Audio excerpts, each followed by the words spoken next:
Magandang umaga po sa inyo, Senator Tulfo. Ay, magandang umaga, Alright. paring.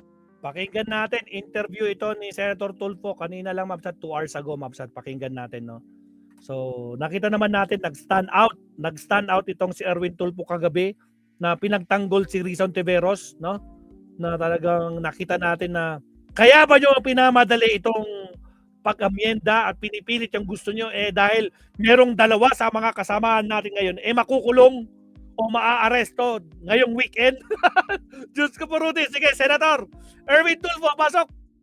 Alvin, good morning sa iyo, sa iyong mga tagapakinig, tagapanood. Good morning. Opo, marami po ang pumuri sa inyo kasi nag-monitor kagad ako sa social media dun sa ginawa po ng ninyo at saka pati na rin ng minorya, ano po. Pero ba't umabot sa pag-walkout, Senator Erwin?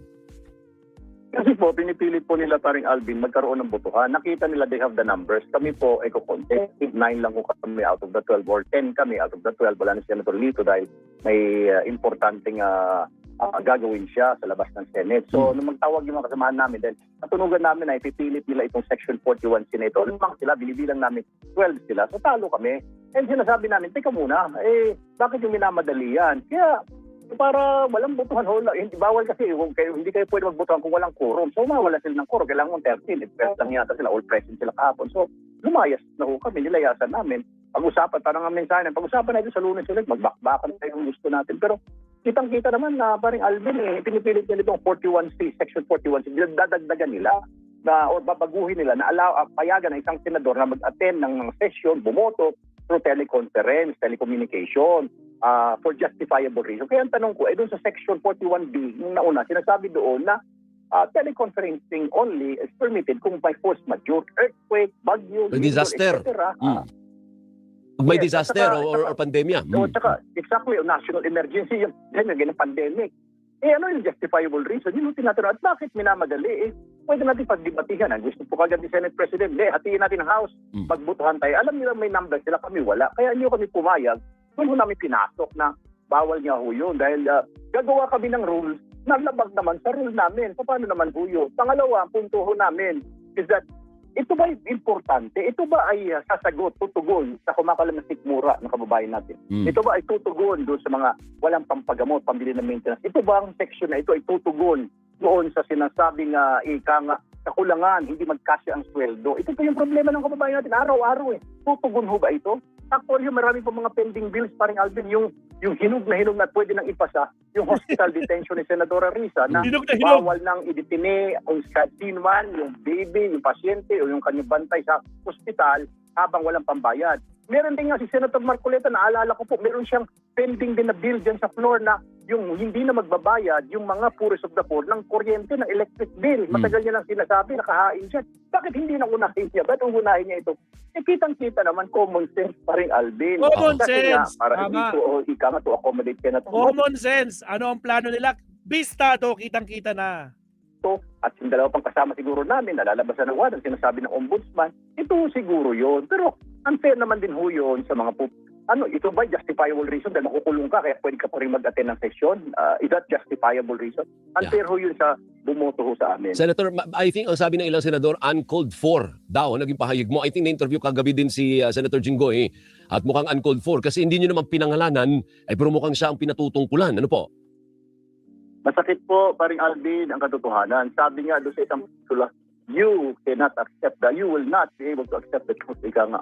Parang ganun, to that extent. Ibig sabihin, masakit ho, tanggapin ang katotohanan. Pero yun yung katotohanan, paring Alvin, pasensya na doon sa mga kasama ko, Senador. Mamahayag po ako. Tayo, paring Alvin, pag nag-cover tayo, nag-observe tayo, nakikita na natin kung ano ang mangyayari, kung saan direksyon. Obvious naman, paring Alvin. Tapos, isa pang take doon, ang tagal nilang nag-focus. Pinag-antay kami ng 1 oras at kalahati. Merienda, 1 hour and a half. Dapat yung mga focus na yan, paring Alvin, after the session or before the session. Ito na pala pinag-uusapan na kasi nakita nga nila kulang kami. Marami sila. Kaya nga, the only option is to walk out. Hindi kami papayag, paring Alvin, kasi halatang halata naman para ma-accommodate lang si Senator Bato, ilayo kung sino man yung huhulihin na dalawa, hindi ko pahuli namin. Wala naman ako sinasabi. Si Ombudsman lang ako nagsabi noon. Yun yung sinasabi namin. Apo, Senator, wait huwag kang umalis may flash report lang. Tragis ako po. Wala namang binabagit kung sino mahuli, pero alam na natin kung sino. Kasi binanggit nga ni Boying Rimulya. ako. Kapranggot May flash report. lang po ito. Ituloy natin yung usapan natin. DZMM Radyo Patrol Flash Last time. Zeus Ligaspi, ano yung flash report na yan, Zeus? Alvin, sinara muna sa mga motorista ngayong umaga yung southbound lane ng C5 Boni Serrano Tunnel. Bunsod ng tumagilid na truck ayon sa MMDA, sugatan ang driver at pahinante ng truck. Bunsod ng insidente pero wala namang ibang sasakyang nadamay. Abangan ang follow-up report sa balitang ito. Yan ang balitang kumpirmado, sigurado. Ito ang Radyo Patrol, Zeus Legaspi, DZMM. Thank you. Maraming salamat, Zeus Ligaspi. Elayo. DZMM Radyo Patrol Flash Report. So, Senator, ibig sabihin nun, kung hindi kayo dumalo sa sesyon pagdating ng Lunes, di wala po silang quorum na lalabas. Hindi nga po pwede ho yun. Yun naman ho, lugi naman ho ang taong bayan kung sasadyain ho namin for what reason na hindi ho kami mag-a-attend. Mag-a-attend po. Kahapon ho, lumayas ho kami, tumayo kami, nag-walkout kami kasi alam ho namin yung patutunguhan, magbobotohan, matatalo po. And therefore, lulusot po yung pinipilit ni Senator Marcoleta na Section 41C. So, tumayo na lang ho kami. So, walang po pwede. Base rin po sa rules namin, pag walang quorum, hindi kayo pwede magbotohan. So, tumayo kami. Pero sa Lunes po, kailangan ho namin pumasok kasi we know it's another fight, it's another battle. Pero wala ko kayo magagawa. We have to stand our ground. Opo, at saka naglabas po kagad kayo ng statement. Ano po? Nakita din ni Senate President Cayetano na kumaga natalo sa strategy, natalo sila. Ang galing ni former Senate President Tito Soto, nag-motion kaagad for adjournment. Alam niya na walang quorum eh. Exactly, parang Alvin. Kasi yun, it takes precedence. Ano mang diskusyon, sat-sat yan ng kung sino-sino dyan. Pero pag wala ng quorum, wala ng visa. Pwede lang mong tumakbo ang Senado, may quorum. Kahit nga sa mga committee hearing, kailangan may quorum. At least may kasama kang isa dyan eh. Hindi ka pwede mag-committee hearing na isa ka lang eh. Kailangan laging may quorum. Otherwise, walang saysay. So, kung pinilit nila, nagbutuhan sila, mali yun. If we go to the court, talo yun. Hindi ho pwedeng ilusot nila ang isang panukala, etc. Pag-usapan sa batas na walang quorum. Opo. And you also took offense dun sa sinabi ni Senator Marcoleta na sabi niya ang hirap mo kasing kausap kasi walang masyadong background sa batas. Parang foul para sa iyo, Senator Erwin. Ano po? Hindi lang si Senator Risa ang pinapatamaan niya, kundi kaming ikang 16 na hindi mga lawyer, okay, na sinasabi wala kayong alam sa batas. Kaya diniklara ko pong point of order ad hominem na bawal ho yun. Para tumigil ho siya. Huwag mong tirahin yung tao sa kanyang karakter dahil wala siyang legal background. Tirahin mo yung sinasabi niya. Kaya nga yun ho yung point of order ko doon. Which is true. Totoo yan, no? Porket hindi abogado, ititirahin mo na ng gano'n. Hindi pwede yun. At hominem talaga yun. Kumag talaga to. Kumag talaga itong si Marcoleta. Tumigil ka kung gusto, tinitira mo yung pagkatao nung nagsasalita, hindi yung kanya pinupunto. Dapat po yung pinupunto. Maabsat, naharang tayo. Baka naman, cut, ilan na yung like natin? Gawin nyo ng 300 yung like natin. Maabsat, baka naman, or 500 yung like. Gawin nyo na, Maabsat. Like po tayo. Baka nakalimutan nyo lang, Maabsat. Okay, tuloy. Tom, anong assurance ninyo sa publiko? Saba. O yung pagkatao nung nagsasalita, hindi yung kanya pinupunto. Dapat po yung pinupunto. Opo. So, anong magiging ending ni Tom? Anong assurance ninyo sa publiko na hindi naman po na nasasadyain ng minorya na hindi kayo pupunta? Kasi sa totoo lang, wala silang magawa. Pag hindi kayo pumunta, walang quorum yun po. Pero hindi yan yung objective ninyo come Monday. Paano diskarte sa pagdating ng Lunes, Senator? Hindi ba parang Alvin, papasok po kami kasi nga po, yun po ang trabaho namin. Ako po humihingi ng paumanhin. Kami po sa minority, humihingi na ho ng paumanhin sa taong bayan. Ika nga isa, ginawa namin pag-walkout. Kasi nga po, kitang-kita naman parang Alvin, nire-railroad nila. Hinuhokus-pokus nila, minimekos-mekos nila, yun ang word. Itong Section 41, minamadali nila. So accommodate nga yung mga kasama natin na maaring makulong, mahuli, etc. para maka-attend. Para may boto pa rin sila. Ika nga, pwede silang bumoto. Hindi na kami pumayag noon. Kalukuhan ho yun. Sasabihin mo, justifiable reason. Justifiable po ba yun? Na kailangan nakamalinaw sa batas po, Section 41B, ang sabi, pag force majeure, pag may kalamidad, disaster, o national emergency, mga pandemic, yun lang ho yung exception. Dinadagdagan nila ngayon justifiable reason. Anong justifiable? Hindi nga po nila ma-explain kung ano yung justifiable reason, parang Alvin. Opo, pero mukhang plano din naman din talaga nila kahapon, Senator, kasi kamo nag-caucus pa sila bago nag-resume. So, ibig sabihin, talagang yun ang plano nila all the while. Exactly, parang Alvin.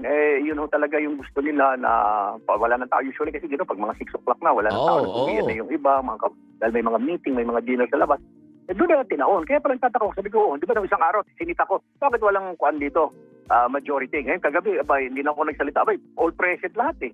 Sabi ko ba, isa lang po nung wala doon, si Senator Chis, pero nandoon silang lahat. Kaya, and then Senator Bato pala, wala. So sabi ko ba, talaga may gagawin ito. So ayun na nga ho, pinipilit nila kahapon. Kaya nga po, tumayo na ho tayo. Parang Alvin, kahit anong balibalik rin nila, kahit ano pang cite nila mga batas po dyan, malinaw lang po, isang diretsang sasabihin ko lamang po, wag na ho natin lukuhin ng taong bayan. Wag na ho natin i-dribble. Respeto naman. Respeto po sa mga bumoto sa atin. Yun Tama, wag nyo nang linlangin. Ha? Galit na galit si Marcoleta pag sinasabing linlangin. Bistado kasi galawan nyo eh. po mensahe sa kanila. Very good. Respetuhin ho natin yung kagustuhan ng kababayan natin. Not because we are senators now, we are supreme, mas mataas sa inyo. Hindi po nakakalimutan siguro ng mga kasamahan ko po sa Senado na yung aming kapangyarihan ay nanggagaling po sa taong bayan. Walang boto ng taong bayan, walang senador. Yun lang po. Yung nakakalimutan po yata.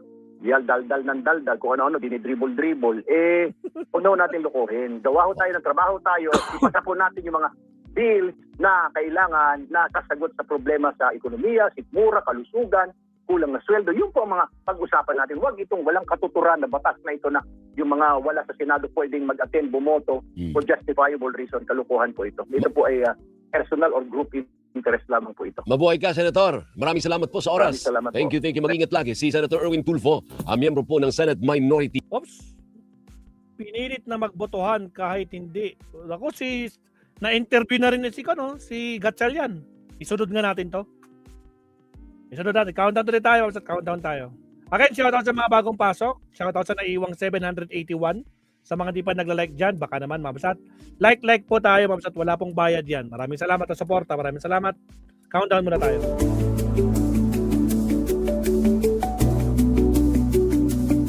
My work is easy because I use